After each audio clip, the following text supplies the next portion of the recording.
Okay, this video is for modders that have done a mesh edit to Leon's jacket and uploaded it as a mod, but they've run into problems with the jacket's fur on the collar and cuffs not rendering.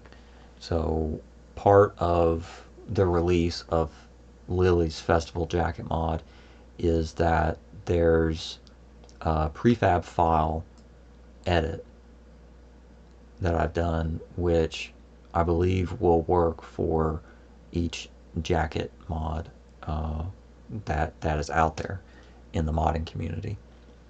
So to step through it, the prefab file comes from the O1 mesh as opposed to the O2 mesh, or that is their file structures.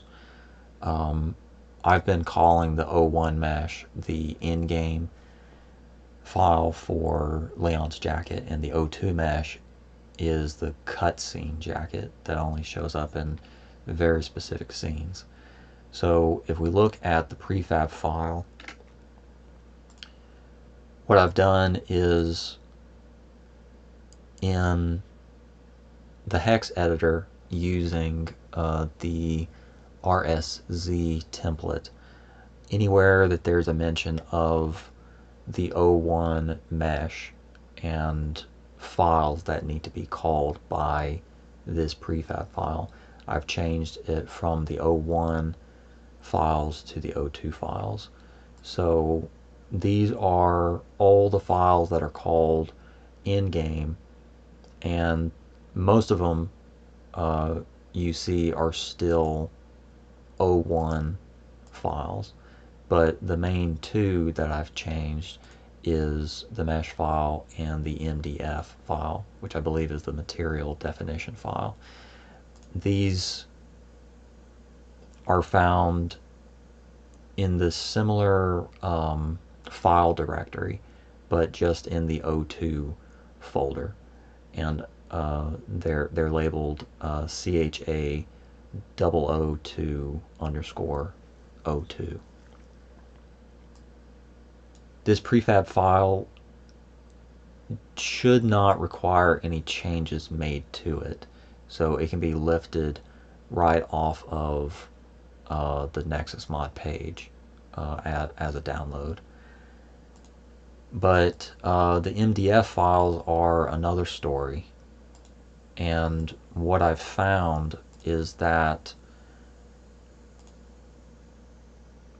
my MDF files support 3 materials as opposed to the original 2.